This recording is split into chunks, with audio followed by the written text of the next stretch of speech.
That might have been the best game of my life, like, that I've been a part of. Nikola Jokic, bro.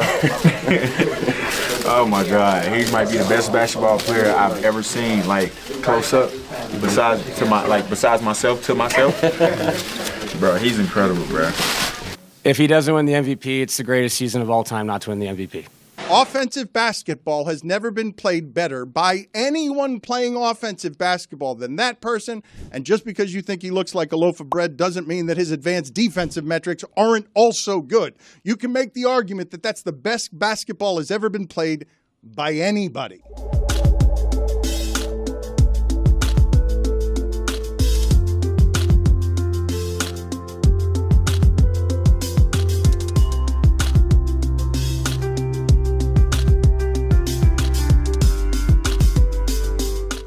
In the first half of the 2025 to 2026 season, Nikola Jokic was once again proving why he's the closest thing to a modern-day Wilt Chamberlain, at the very least in terms of statistics.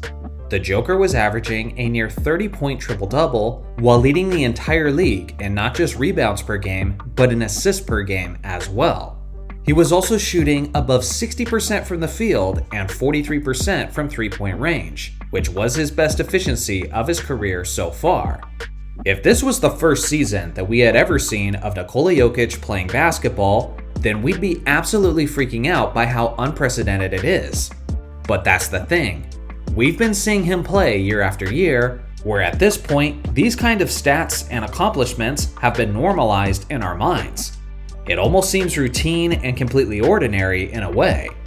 Add on the fact that he's a 3-time MVP winner, who some people believe should have won 5 straight, and add on the fact that he led his Nuggets to an NBA championship with one of the greatest postseason runs in NBA history, and what you have is a very special talent, who secured his place among the NBA's all-time greats.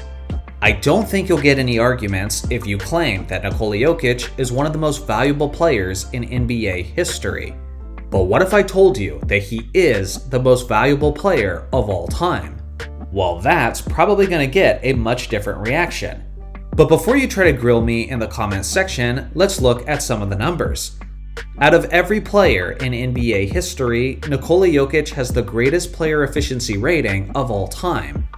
Now, to be fair, Joel Embiid is second, ahead of Michael Jordan and LeBron James. So maybe this is just a flawed stat. Well, a more legitimate stat, in my opinion, is box plus minus. And on this one, Nikola Jokic is also the highest ranked player of all time.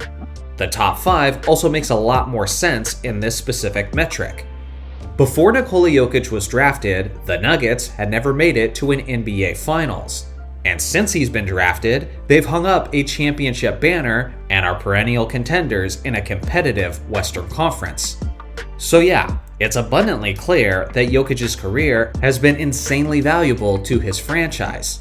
But with that being said, you could argue that several other players had a similar level of impact on their teams, like Michael Jordan for the Bulls, LeBron James for the Cavaliers, or even Steph Curry for the Golden State Warriors. But that's just one way to look at a player's value, and in the case of Nikola Jokic, it goes much deeper than that. First, let's boil it down to the basics by taking a look at the very definition of value. In Merriam-Webster's dictionary, it has a lot to say about value.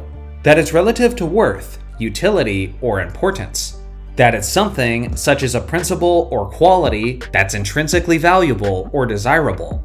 This all makes sense, but it also elaborates on other definitions, like something that could be bought for a fair or low price, and of, relating to, or being a brand of inexpensive products marketed as an alternative to other, more expensive brands. These are the type of definitions that make Nikola Jokic the most valuable player in NBA history. It isn't just about how good he is or the level of impact that he's had on his team, but it's also about the amount that's been invested into him and the level of return on that investment. When Nikola Jokic was drafted by the Denver Nuggets in 2014, he was selected in the second round with the 41st overall pick. At the time, it was such an unceremonious event that we didn't even get to see it live. Instead, the pick was revealed on ESPN during the middle of a Taco Bell ad. There was absolutely no hype for this guy coming in. For goodness sake, the Nuggets took Doug McDermott 30 picks earlier. The expectations for the Joker were minimal to say the least. In terms of a great return on a small investment, there has never, ever been anything remotely close to this.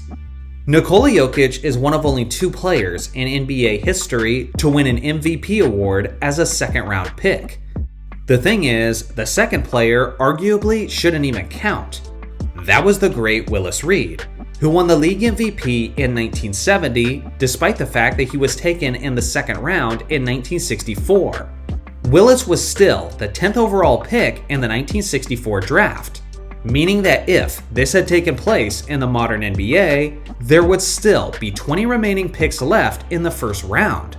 So outside of that very unique situation that hardly counts, Jokic is the only second rounder in NBA history to win league MVP, and yet he's currently sitting on a total of 3 and counting. In terms of where they were selected, Jordan was 3rd, LeBron was 1st, Wilt was 3rd, Russell was 2nd, Magic was 1st, and Shaq was 1st. Nikola Jokic was 41st. He is quite simply the greatest return in comparison to the investment that we've ever seen in the NBA. And quite frankly, I don't think it's even close. So what do you guys think? Are we witnessing the most valuable player in the history of the league? Or do you disagree with my conclusion? I look forward to hearing your thoughts in the comment section below. Thank you members for supporting my channel, and thanks for watching as always. Make sure to like and subscribe for more basketball content, and I'll see you guys in the next video.